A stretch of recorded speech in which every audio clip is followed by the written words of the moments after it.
William Rollin, bonjour et bienvenue sur BlockX. William, tu es aujourd'hui fondateur et CEO de White Panther Marketing, donc une agence de marketing qui intervient dans le Web3, dont on va parler aujourd'hui. Est-ce que tu pourrais, dans un premier temps, te présenter ton parcours et ton arrivée dans la blockchain, s'il te plaît? Oui, bien sûr. Tout d'abord, merci de me recevoir. Alors, moi, je suis français-hongrois. Je suis arrivé en France pour mes études supérieures en classe préparatoire et c'est là où la première fois, il y a quelqu'un qui m'a parlé. Donc, c'est en 2019, ça remonte déjà il y a 3 ans. En 2019, fin 2019, un peu après la rentrée en classe préparatoire, quelqu'un m'a parlé. Voilà, des cryptos. Alors, c'était pas encore Web3, blockchain, tout ça, mais c'était vraiment des cryptos, le Bitcoin, l'Ethereum. Et donc tout de suite, ça m'a beaucoup plu. Forcément, il y a eu aussi voilà, l'idée de pouvoir faire de l'argent facilement, comme je pense un peu tout le monde qui rentre dans les cryptos au début, c'est un peu ça. Ah ouais, lui là, il a dit ça, il a pu doubler son capital en une semaine. C'est quoi ça? Je vais m'enseigner. Et tout de suite, ça m'a beaucoup plu, notamment, donc au-delà de tout ça, de l'argent facile, ce qui d'ailleurs, à mon avis, n'est pas vrai, mais les valeurs du monde de la blockchain, donc tout ce qui est suppression d'intermédiaires entre deux parties, la démocratisation, l'ouverture, voilà, tout le monde peut participer, tout le monde a un droit de vote dans une DAO, dans une organisation décentralisée, autonome et décentralisée. Voilà, et en fonction du nombre de tokens qu'on va pouvoir détenir, on va avoir un droit de vote qui est différent. Donc ça, je trouve ça vraiment super intéressant, révolutionnaire. D'ailleurs, bon, c'est pas que moi qui le pense, c'est un peu, il y a plus de gens que moi, un peu tout le monde, parce que voilà, c'est aujourd'hui, ça ne fait que de se développer. L'adoption aujourd'hui a quand même atteint un certain niveau, ou même dans des médias classiques, on en parle. Donc c'est comme ça un peu que j'en ai entendu la première fois. Donc tout de suite, 2019, 2020. 2021, j'ai commencé voilà, à plus m'y intéresser, à investir, à mettre un peu d'argent dedans. Alors, ça a été très progressif, hein, et je pense que c'est assez sain et normal. D'abord, dans Bitcoin et l'Ethereum, voilà, j'ai un peu essayé de comprendre ce que c'était ces deux projets-là, parce que ce sont avant tout des projets qui sont donc qui ont donc deux crypto-monnaies. Euh, voilà. Et ensuite, bon, voilà, au début, j'avais aucune idée de ce que c'était les autres tokens, les autres coins. Et progressivement, j'ai aussi commencé voilà, à m'intéresser. Voilà, j'ai su ce que c'était tous les meme tokens, voilà, le Dogecoin, ensuite il y a eu le Shiba, etc. Donc ça, moi, personnellement, j'ai jamais trop apprécié. Je me suis pas placé dessus parce que c'est très risqué. Et en 2022, début 2022, j'ai eu la chance aussi à travers une connaissance de pouvoir rejoindre Summit Gravity. Donc Summit, je dirais même Summit Group parce que ça a commencé par Summit Mining, qui est donc une entreprise qui proposait en fait euh, du minage de crypto-monnaies pour ses clients en façon un peu mutuelle. Donc au lieu d'acheter une machine, on investissait. Et bon, plus on investissait, plus on avait des retours intéressants, mais on pouvait du coup rentrer avec un ticket d'investissement plus réduit. Et ensuite, ça a très bien fonctionné. Donc, ça en 2017-2018. Ça existe toujours, mais c'est là où ça a commencé. Et plus récemment, donc fin 2021, ils ont créé Summit Gravity, qui est un service d'investissement que moi, j'ai rejoint donc par conséquent en début 2022 en tant qu'analyste blockchain. Et c'est vraiment là où, on va dire, mes compétences, mes connaissances en matière donc de tout ce qui est analyse de projets crypto, donc de Web3, de blockchain ont vraiment, on va dire, explosé. Alors, c'est parce qu'elles n'étaient pas non plus à un niveau très développé, intéressant, vraiment par rapport à des experts dans le domaine. Mais là, j'ai vraiment appris comment analyser un projet dès son début, donc l'ICO, voire même avant, à vraiment le public listing et ensuite, voilà, tous les paramètres à prendre en compte. Donc, toute l'analyse fondamentale. C'est quand même différent de, par exemple, d'une action. Donc, c'est un marché, ça reste les marchés financiers, mais ça reste différent. Et donc, moi, ça m'a énormément plu. C'est toujours été une passion avant tout. Donc, c'était vraiment super de pouvoir travailler dans quelque chose que j'aimais. Je pense que c'était la première fois où j'ai pu, voilà, travailler, être rémunéré, faire quelque chose d'intéressant, voilà, qui me passionnait. Donc, c'était vraiment super. Et au fur et à mesure du temps, des mois, j'ai pu me spécialiser dans tout ce qui était les projets NFT. Donc NFT, Metaverse, etc. C'est parce que c'est la catégorie, on va dire, des projets qui me parlait le plus. Parce que bon, il y a vraiment les catégories pure blockchain, layer 1, il y a tout ce qui est payments aussi, tous les paiements, c'est aussi super important. Et moi, c'était plus, oui, NFT, Metaverse. Et donc ensuite j'ai pris, oui, un nouveau rôle, chez Summit Gravity en tant que spécialiste des projets NFT. Donc je me focaliser et travailler plus sur des projets NFT avec l'équipe. Donc, projet NFT, c'était d'ailleurs plus on va dire des plateformes, des marketplaces, donc qui proposaient des services autour des NFT, des métaverses, plus que des projets NFT vraiment comme, je sais pas, les Clonix, etc. Donc ça m'a beaucoup plu. Ça a permis, voilà, d'évoluer, de me consacrer vraiment à ce que j'aimais. Et donc maintenant, j'ai arrêté cette activité-là et depuis donc août-septembre 2022, j'ai fondé White Panther Marketing, qui est donc, ouais, comme tu l'as dit, une agence de marketing. Alors Web 2, Web 3. Peut-être qu'on reviendra sur ça ensuite. Donc, on a commencé un peu plus Web 2 pour pouvoir avoir un fond de roulement, quelque chose qui marche, qui est connu pour commencer. Et ensuite, là, on est dans l'étape vraiment pour se focaliser, se concentrer, mettre l'accent uniquement sur le Web 3. Donc là, déjà maintenant, je suis en train de parler, d'organiser toute cette stratégie-là. Et début 2023, donc dès janvier, dans un mois, on va vraiment commencer le Web 3. OK, super, c'est très clair. Donc je comprends ce déclic, du passage un petit peu dans le web 3. Qu'est-ce qui t'a séduit dans l'aspect, marketing? Pourquoi, t'être mis un peu sur ce segment-là, alors que par exemple tu faisais de l'analyse fondamentale, blockchain, chez Summit? Qu'est-ce qui t'est qu'est ou à quel moment tu t'es dit: «Ouais, le marketing, ça m'intéresse, je pense qu'il y a quelque chose à faire»? Alors, je pense que c'est déjà à cause de mon passé. Bon, j'ai commencé sur Instagram quand j'avais 16 ans à trader, à monter des pages Instagram, des theme pages, donc un peu que ce soit autour du sport, autour d'une niche par exemple qui était intéressante, c'était tout ce qui était make-up, maquillage pour les femmes parce que ça permet de vendre facilement. Ensuite, tout ce qui était dropshipping et on va dire marque blanche. Donc j'ai toujours bien aimé vendre quelque chose ou à jouer sur l'aspect marketing ou alors après aussi être derrière et vendre mon propre produit. Donc, c'est ça. Et même ensuite, dans tout ce qui est donc blockchain, j'ai très vite vu que bon, les projets, voilà, comme je disais, pure blockchain, layer 1, même paiement, c'était peut-être un peu plus intéressant pour moi. Mais ce qui me passionnait le plus, c'était voilà, les projets NFT où en fait l'accent il est mis sur la communauté. Vraiment, c'est que voilà, étudier, analyser la communauté, c'est ça qui va être vraiment le cœur en général d'un projet NFT. Ensuite, bien évidemment, il y a les fondateurs. Donc, c'est beaucoup plus placé sur, enfin, le focus, il est vraiment mis sur voilà, les gens, aussi la capacité voilà, à créer une communauté, donc à vendre une certaine vision, un certain rêve. Et donc, je pense que par rapport à ce que j'ai fait avant, ce qui m'a plu, c'est ce qui me correspondait le plus. Et c'est ainsi que voilà, j'ai eu cette idée voilà, de faire vraiment du marketing, encore une fois, plus dans le Web 3. Alors, j'ai rapidement vu que bon, c'est compliqué, hein. Le Web 3, c'est un nouveau secteur, un nouveau marché. Alors, il existe. Maintenant, il est assez gros, à mon avis. Mais dans ce qui est marketing, il y a vraiment quelques grosses agences de marketing, par exemple en France, qui vont vraiment occuper tout le marché parce qu'elles travaillent avec les plus gros influenceurs. C'est difficile de se faire une place parce qu'il y a quand même les entreprises ont plus l'habitude de contacter directement les influenceurs au lieu de passer par des agences, comme un peu dans le Web 2 où c'est déjà plus le cas, où c'est le cas, où ça a été accepté, c'est commun. Dans le Web 3, il y a encore cette différence, notamment en raison de toutes les arnaques, de tous les scams qui existent hein, et qu'il faut mentionner, à mon avis.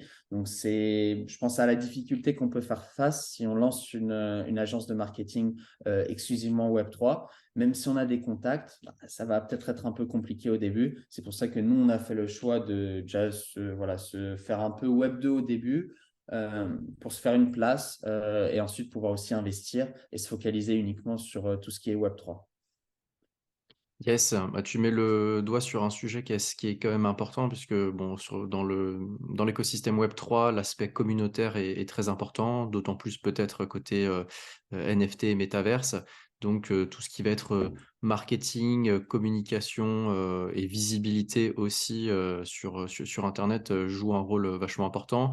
Alors après effectivement, il y a eu beaucoup de Il y a eu beaucoup d'abus, qu'on a pu voir, sur le dernier bull run 2020-2021, mais même au précédent avec, énormément de projets qui ne restaient qu'à l'état de théorie avec un très gros marketing derrière et puis peut-être des investisseurs, qui faisaient visiblement, probablement pas assez leurs recherches et qui derrière en fait se faisaient vraiment scammer.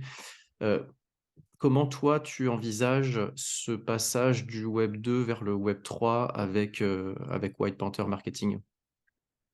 Oui, alors, oui, comme tu l'as dit d'ailleurs, oui, c'est vrai que la communauté, donc aussi pour nous ensuite tout ce qui est l'image de marque, autour de White Panther Marketing, c'est super important et je pense que globalement la communauté, peu importe que ce soit un projet NFT, une agence de marketing ou alors vraiment un projet, crypto, moins NFT, mais plus par exemple je pense aussi à Cardano ou XRP, ce sont des projets où voilà, pour l'instant alors soit il y a un process, soit il y a pas grand chose qui est encore, déjà créé du côté de Cardano, mais dans les 2 cas, il y a une communauté, voilà, la XRP Army, c'est quelque chose que tout le monde connaît et ça permet vraiment d'un projet d'être là où il en est aujourd'hui, donc d'être dans les top 10, top 5 parfois des crypto-monnaies, donc c'est vraiment super important. Euh, pour White Panther Marketing, donc le but, ouais, comme tu l'as dit et comme je l'ai aussi dit précédemment, ça va vraiment être de mettre l'accent uniquement sur le côté Web3. Donc pour ça, j'ai déjà quelques bons amis qui vont me rejoindre en tant qu'advisor chez White Panther Marketing. Donc, pour l'instant, je ne veux pas trop mentionner de nom parce que c'est encore tout et ça n'est pas fait. Alors, comme ce sont des connaissances relativement proches, probablement ça va se faire. Donc, ce sont vraiment des gens aussi qui ont un gros réseau dans tout ce qui est Web3, donc qui vont pouvoir éventuellement nous connecter avec des influenceurs et aussi voilà, des entreprises, des business qui ont besoin de promotion ou de marketing, de services de marketing. Donc, le but, ça va être maintenant voilà, qu'on a ce fond de roulement grâce au Web 2 avec quelques gros influenceurs, mais qui n'ont pas grand-chose à avoir avec tout ce qui est Web 3. Ça va vraiment être de se focaliser uniquement sur le Web 3. J'ai tout de même déjà des influenceurs donc voilà, assez reconnus qui sont par exemple aux États-Unis, une artiste espagnole qui est sur la liste Forbes d'ailleurs, qui est une artiste donc, qui fait de l'art, qui là récemment, la semaine dernière, avait une exposition, donc toute une galerie où il y avait aussi une sorte d'application d'utilité NFT où on pouvait voilà, scanner comment ça s'appelle, l'œuvre d'art et ensuite obtenir un NFT qui nous donnait différentes utilités. Donc on voit aussi qu'il y a beaucoup de personnes qui essayent aussi, notamment des influenceurs, de faire la transition, mais c'est pas le cas, c'est pas le cas pour tout le monde. Et le but ensuite, ça va vraiment d'être de collaborer avec des influenceurs vraiment uniquement Web3, où là on voit bien la différence. Ça va être des plus petits influenceurs en termes de nombre, hein, de chiffres. Donc on va pouvoir avoir des comptes avec par exemple 50 000 followers sur Instagram, mais ça va vraiment être de la qualité. J'ai envie de dire, ça va vraiment être des followers uniquement Web3. Même si on va dire, par exemple, c'est une femme, ça va pas être quelqu'un qui a été mannequin, qui a fait ci et ça, et maintenant qui a mis Web3 parce que c'est un mot-clé à la mode. Ça va vraiment être vraiment quelqu'un qui fait uniquement du contenu, des réels, par exemple, pour éduquer sa communauté sur ce qui est Web3. Et ça, c'est super intéressant. Donc, il n'y a pas, à mon avis, il n'y a pas forcément besoin d'aller toucher forcément ce qu'il y a de mieux, les plus gros influenceurs, que ce soit au niveau français ou au niveau mondial, plus gros influenceurs Web3, mais avec des plus petits influenceurs qui paraissent, on va dire, à première vue peut-être assez vraiment petits et comme voilà, même dans le Web 2, on va même pas appeler ça des influenceurs, peut-être des micro-influenceurs et encore, mais dans le Web 3, comme c'est vraiment une petite communauté encore qui est en train de se créer, qui, bon, pour les gens dans le Web 3, elle est grande cette communauté, il y a énormément de gens, de projets, de catégories différentes, mais donc il n'y a pas besoin, à mon avis, d'aller viser vraiment les plus gros influenceurs tout de suite. Il y a plein de influenceurs intéressants, des rendements super intéressants, des retours sur investissement très, très forts qu'on ne connaît pas, hein, même si on est dans le Web3 forcément, mais qui peuvent être très intéressants pour certains types de projets. Yes.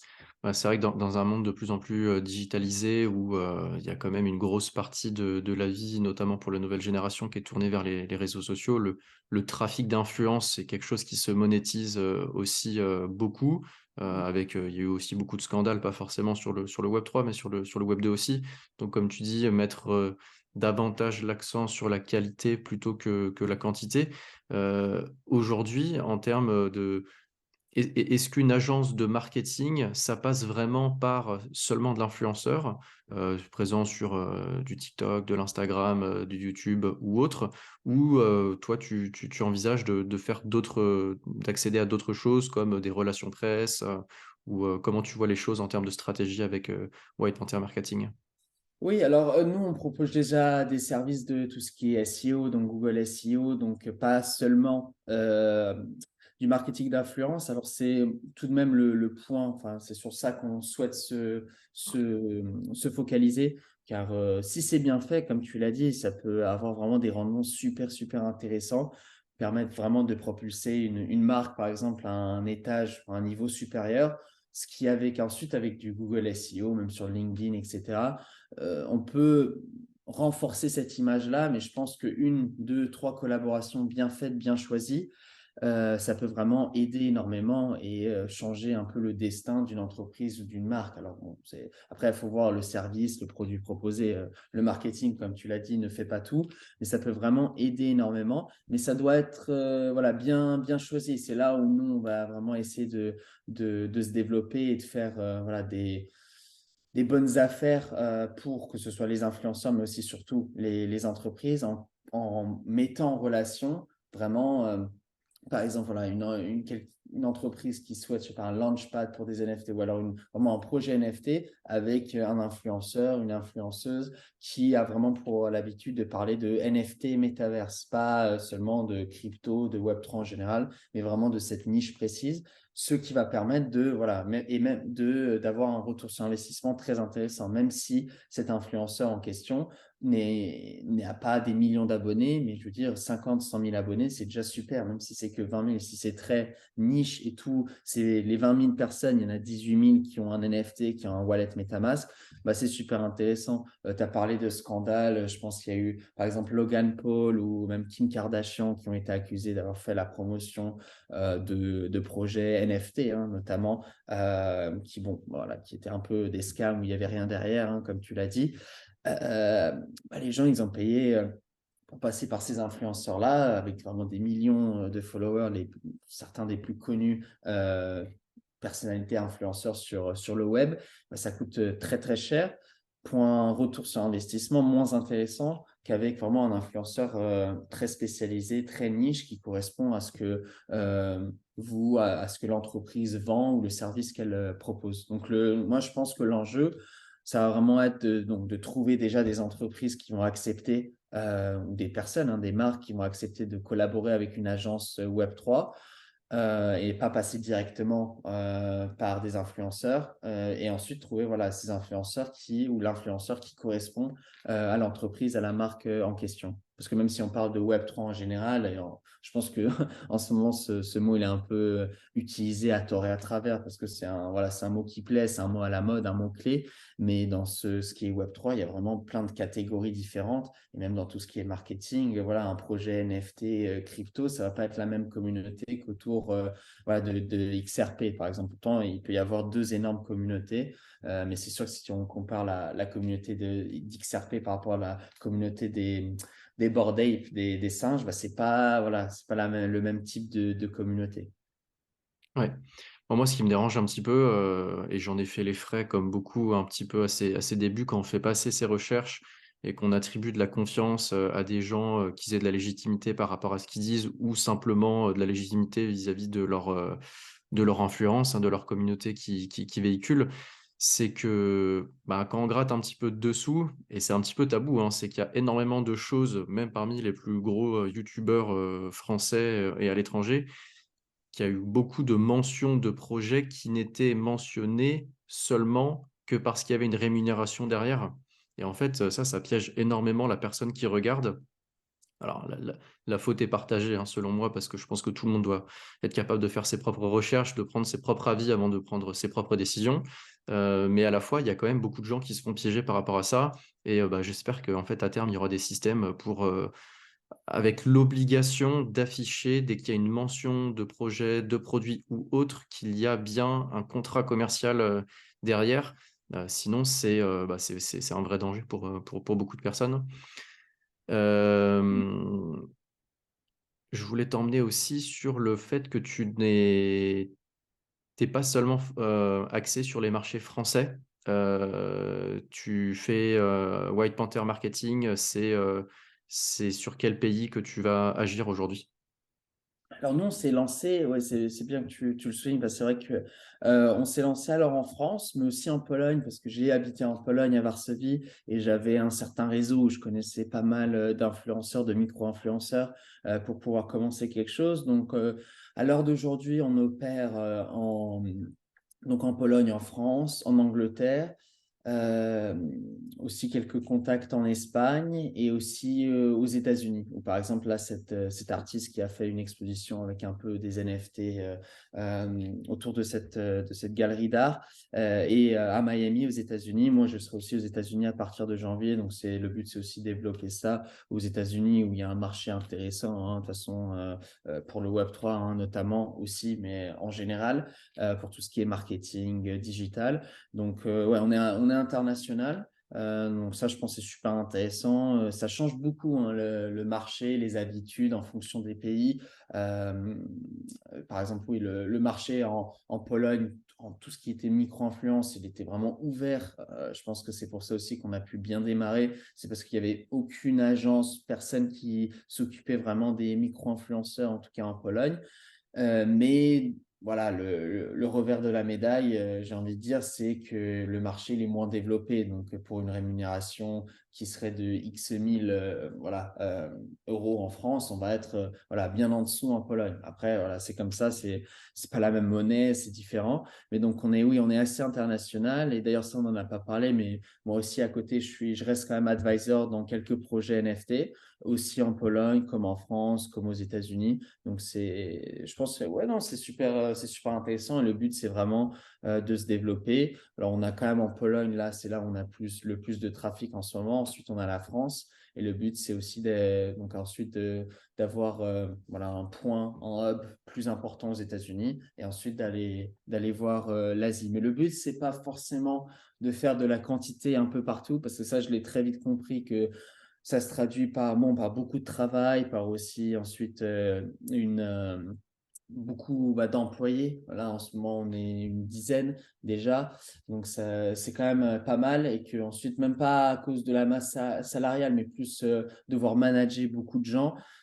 C'est pas forcément ce qu'il y a plus d'intéressant. Et au lieu d'avoir peut-être 100 micro-influenceurs, en avoir moins.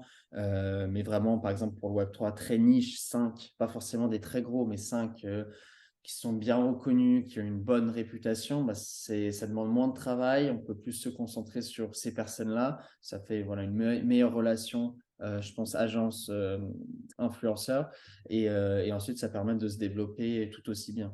Mais donc ça, oui, White Panther Marketing, ça reste assez international. Donc pas que français, même actuellement, euh, pas majoritairement français. Mais le but, c'est oui, aussi de se faire une place en France.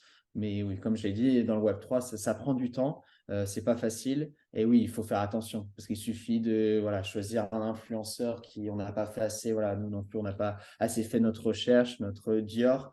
Et il se trouve qu'il y a eu un précédent scandale ou que voilà, elle n'est pas forcément, cette personne n'est pas très bien reconnue dans l'écosystème pour qu'ensuite bah, ça fausse. Et ensuite, le monde du Web3, il est quand même assez restreint aussi. Il y a certains groupes alpha, il y a certaines personnes et que on va dire que ça transite, ça circule vite. Donc, une ou deux mauvaises promotions et après, on peut déjà être voilà, mal vu en France, voire même à l'international si c'est plus gros. Donc, il faut faire attention.